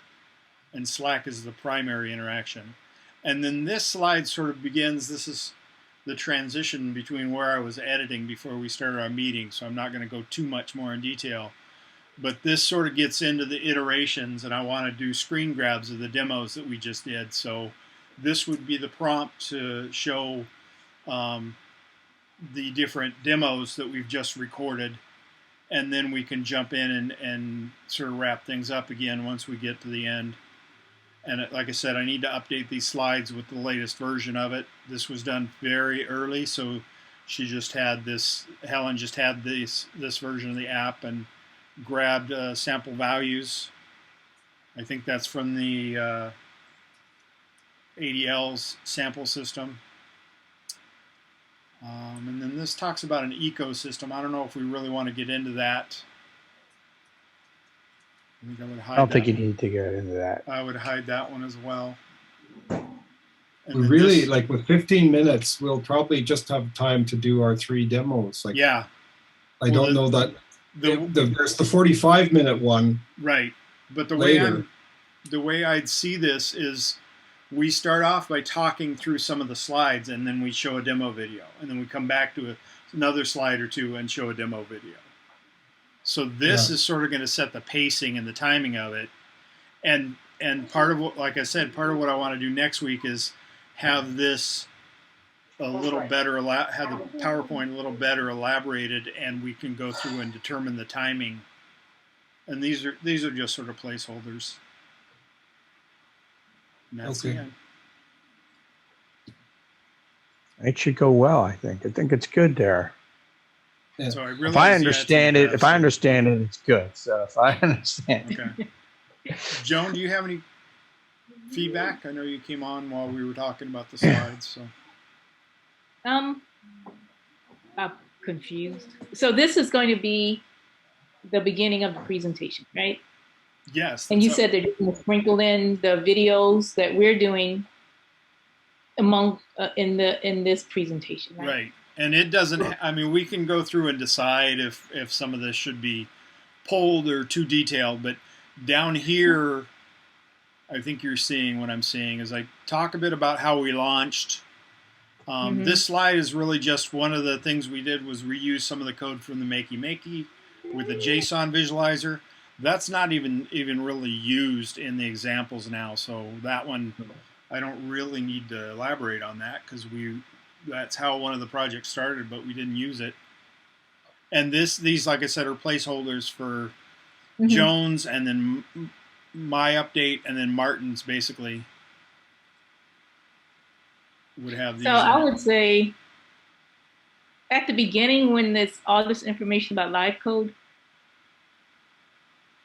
I think having that as a separate presentation that if anybody wants to know about LiveCode, they can download and look at it, be nice, because this is long. And I like when you said the part about the exploration began before da-da-da-da. Yeah. That was really interesting to me. Personally, I like when people tell history and story and that kind of thing to give you a little background. Yeah, and I like that part a lot for the purposes of the demo. But the LiveCode slides at the beginning are good for people who want to know more about LiveCode. Oh my goodness. What happened? Well, I deleted a graphic, but come to find out, she literally elaborated each of the user interface pieces within PowerPoint. She did a lot of work. I didn't realize all that. Oh, I didn't know it. Huh. Instead of I just look at it and go, okay, I'm going to get a screen grab of the image here. We're going to format picture, and we're going to use crop and say, okay, we don't really need all the background graphics. Let's just minimize what we're doing. And then I can cut out my desktop. So I agree, Joan. The deep dive into LiveCode is, so I think will take I don't think that's necessary for the demo. Well, now if there was we were at the xAPI party, it might be nice, or it would be nice to have this for people who may want to download it. Okay. I think because it is. I like it, but I don't know if we'll have time. Right. No, I understand. The front. That is some of the feedback I wanted, and I mean, the other part of it is if you talk about the code in your video, it would make that redundant as far as I'm seeing. That deep dive sort of gets into how to use it rather than here's what we did, and I want to sort of keep it. Now with the probably code, both of these I could hide as well. I think that one's sort of just a good introduction, and you just said, it's like how you said it. It's more than just a software program. It's a community, and there are other resources available. And then you jump to the next slide. It's more of an attractive graphic than the other one. So I hid this one and this one, and I'm afraid I talked over Joan again. The free versus the other is an important thing too, though. Mm-hmm. Okay. You want to leave that? Yeah.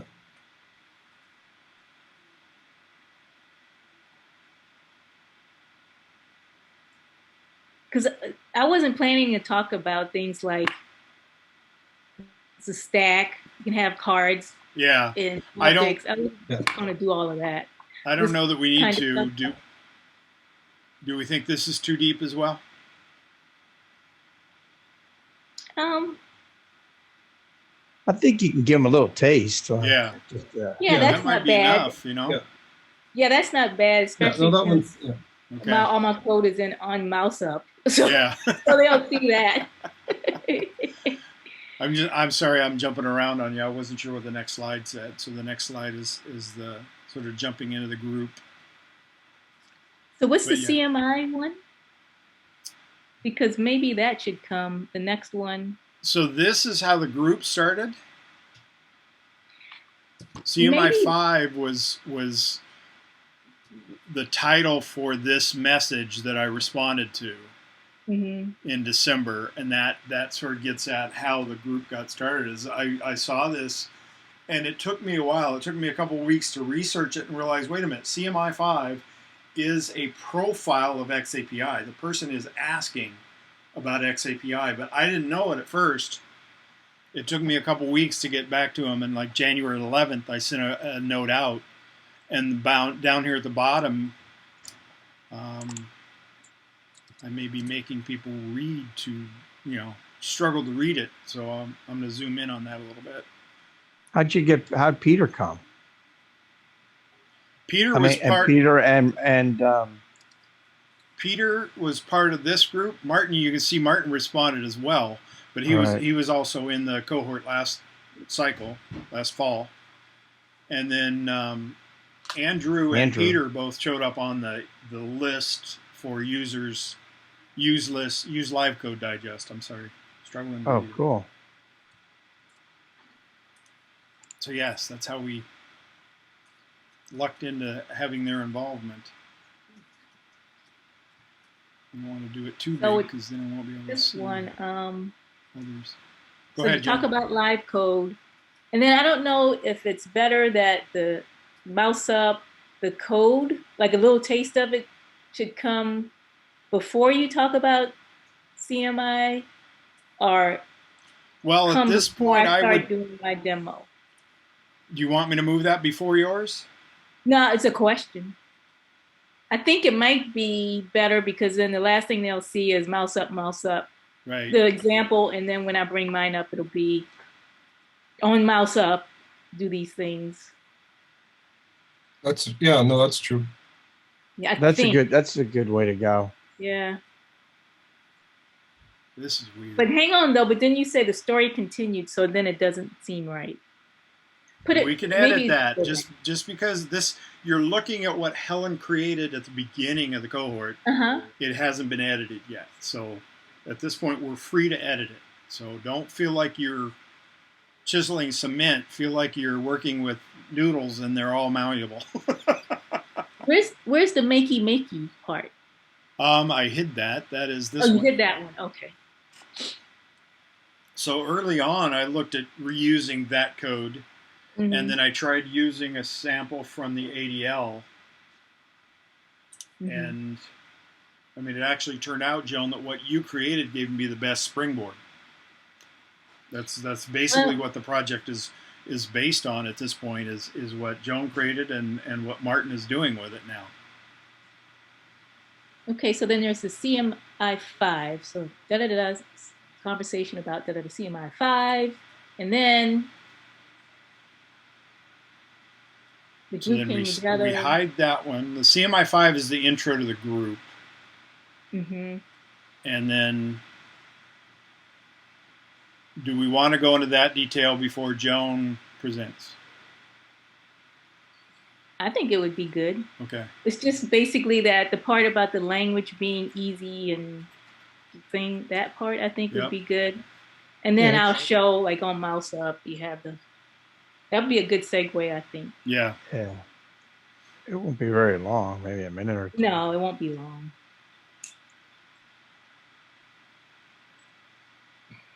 And I could say, on the user interface, this is a card. I don't have to say card stack object. Just say this is a card. Yeah. With objects that are the controls in the text. Yeah, actually, even in the stuff I was using earlier that we hid, I wasn't talking about that hierarchy: the card, the stack, the object. I don't think it's really needed for our audience now. No. If we get into the, if during the party, the 45-minute version, we want to get into that detail, that might be an option. So we'll look at this. A little taste. That's good. We'll look at Joan's video.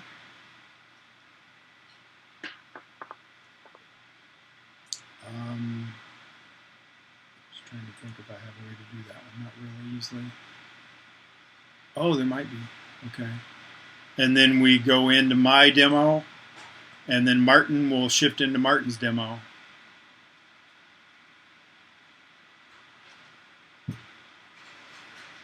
Did you want to show Peter's at all? Did you want to show Peter's at all? I heard you. I would like to show Peter and Andrew's as additional projects. Let's go ahead and do that. I think people will be interested in the video. Yeah.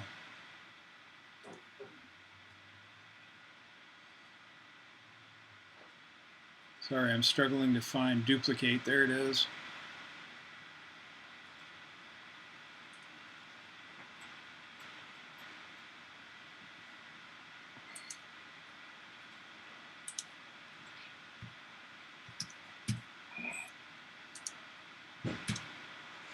So Andrews and then Peters.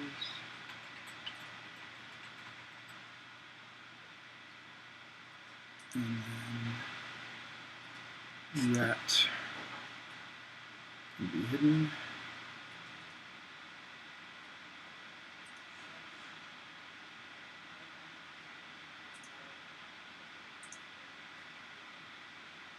I think this is based on Martin's early project. Which is?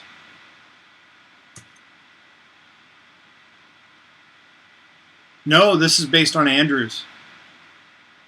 That is Andrew's. Oh, with the PDF and showing scrolling down to the bottom and sort of monitoring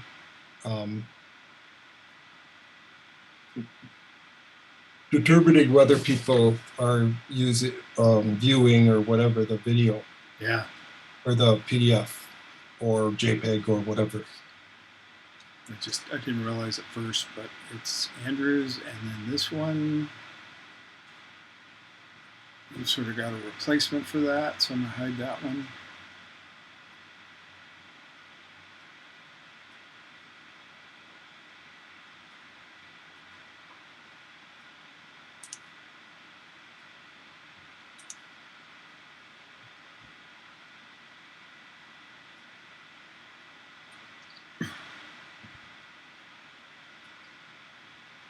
I'm just saving it out, and then the other thing I do is save as.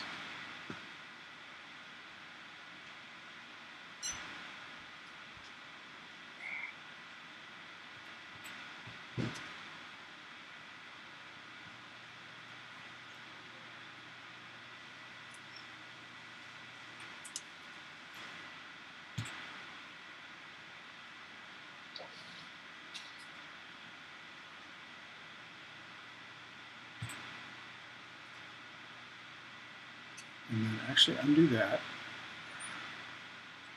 Yeah, that one we don't need. And then these we wanted to keep in case we do the 45-minute edition later, so I'll leave those in there. That sort of gives us a better understanding. 19 slides minus 1, 2, 3, 4, 5. So 14 slides for our presentation.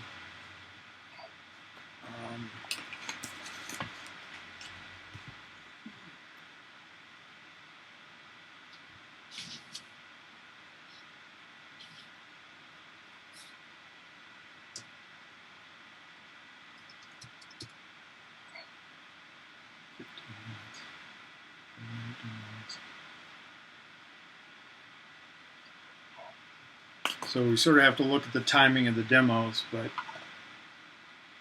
I think 14 slides and then a 5-minute demo should, or 3 5-minute demos is going to be plenty. Yeah. Well, we'll have to be less than 5 minutes. Yeah, that's sort of what I'm getting at. And I don't. 15. I think I was sort of long-winded. I can go back and edit mine down. And Joan, if you target 5 minutes, I think you and Martin are going to be the priority for how much time we give for demos. Mine would be much less than 5 minutes. Okay. We'll look at 3 maybe, because that just the video that I took of the thing actually working is only 30 seconds. Okay. I'll target 3 for mine as well. Yeah. Yeah. No, and I'll do the same because there needs we want to leave time for questions and yeah. Next week I've got a meeting or work up until it's supposed to be till it's supposed to be till 5. I'm not, but sometimes I can end it early. So okay. So, but what I'll do is I'll keep working on just sort of fixing up the last things like take out your name, Joan. I'll put down xAPI participant or something at some Your name here. Some random email, and I'll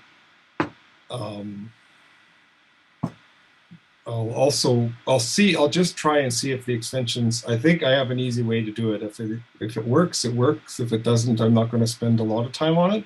Good plan. But I'll keep posting the things to it. But maybe the extensions is something we could add for the 45-minute one as well, because that would be cool to have and show that heat map process. But I'll keep posting as I do, and I'll explain what's going on. And thank you very much for solving that. Like, I was head butting against the wall. I, for the life of me, could not figure out why I couldn't get things going through. So thank you very much, Joan, for getting that figured out. Oh, you're welcome. It's easy when you have fresh eyes. Yeah. You keep looking at, it's right there in your face, but you just can't see it. I've been in that situation several times. Yeah. Definitely. So I was just like, okay, like, let you look at it. And not, yeah. So I'll also try to figure out why terminated here goes to completed there. So yeah, I think that one might trip you up during a demo. So that would be. And see if it shows up. Well, just explain it's. But anyways, it'll be a recorded demo. So I'll do the recorded demo and send it to you. And then you can do that include that when you're doing it if I don't get to the meeting next week. Okay. And then you can if you want changes, but I'll be able to join for sure by 5, but maybe a bit before that. Understood. I just got all day on Zoom work.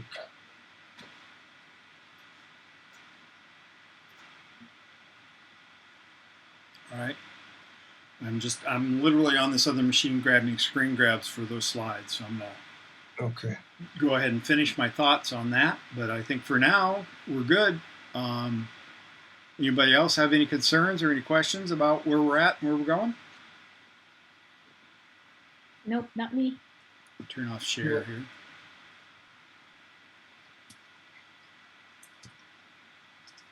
Kevin, you okay? You're muted. Oh, yeah, I'm good. Okay. Now, you think they might ask, and I was wondering too, like about the fall, like you want to do about still staying with LiveCode for the fall, possibly. Yep. Yeah. People can resurrect whatever they want. They can, like, it's all, we can keep doing one in the fall, could have a different focus, could have a different, continue working on the same thing. Because that way, maybe, like, once you show it, can encourage more people to jump in. Right. So there's I guess 2 points to make to that is individual team members may be able to come back. I don't know that, I mean, I'd be willing to, but I don't know that anybody needs to commit now. the other side of that, the way the cohort is built, when we share things on GitHub, when we share things in Slack, they're archived so that other teams following on can come up and pick up with what we've left. And that's part of why I've been, trying to say, let's get a copy of this into GitHub. And that way somebody that's seeing these videos knows they can go out to GitHub and find a copy of the files and go to livecode.org and download the app and open the files that we've created and springboard from there without having to watch a video and try and recode everything. You're just downloading a file, and that's your starting point. So I not only do I see an opportunity for us to come back together as a team, I definitely see that there is opportunities for the for the cohort to build on what we've started with and hit the ground running with LiveCode. Yeah, I think that would be good. Yeah.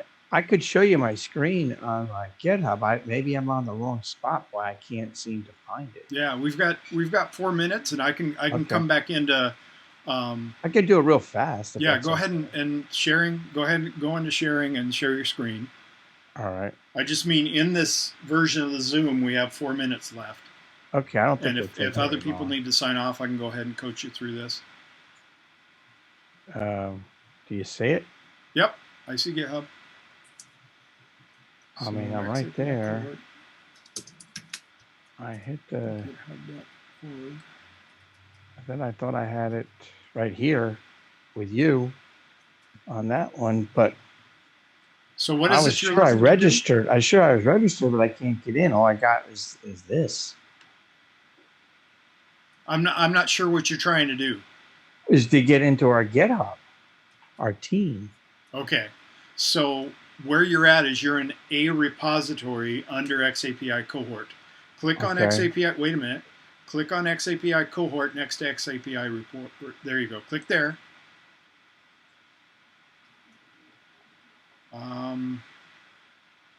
Let's see. Packages, people, repositories. Let me look at my screen and see if I'm seeing the same thing. Just to ask generically, I didn't notice. Are you signed in to GitHub as a user? I thought I signed in 3 times. Yeah. xAPI reporter's up there. Like he can see xAPI reporter. Right, but I think what you're looking for is the update section for our team. Yeah. Which is, it's actually xAPI Learning Cohort, but you need to go into Teams, and I don't see it on those links. So on my screen, hang on a second, go back up. Okay. Go back up. Do you see where it says repositories, packages, people? Yeah, right up here. Mine has another tab that says Teams. Well, maybe you haven't been added to a team yet. So I don't think you've been added to the learning cohort.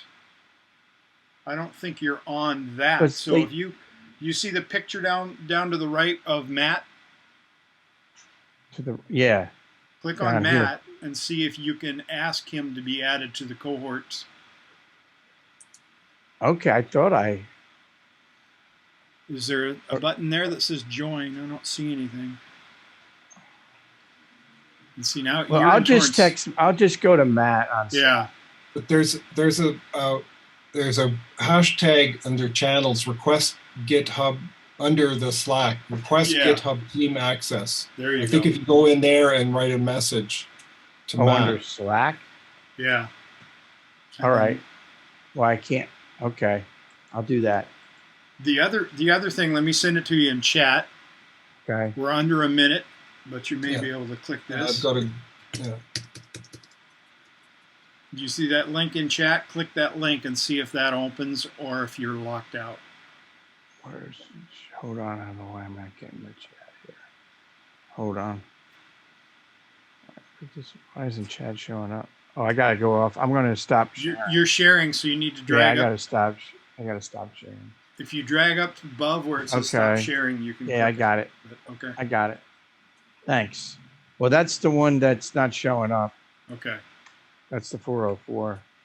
But, so that's the 404. Okay. You are, from what I can tell, you are not added to the learning cohort as a member in GitHub.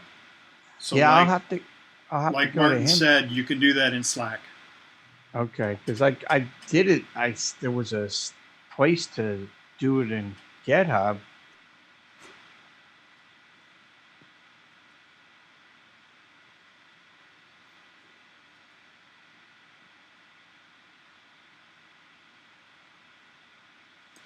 So go back to there.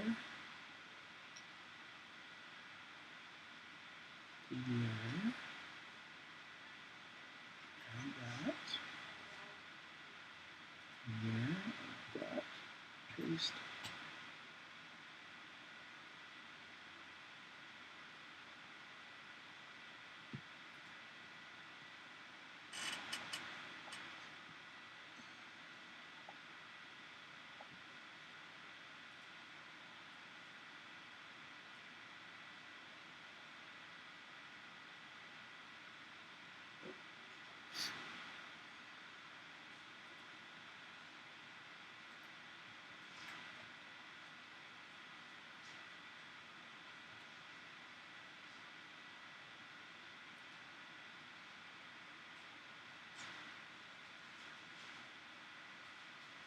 Hey there.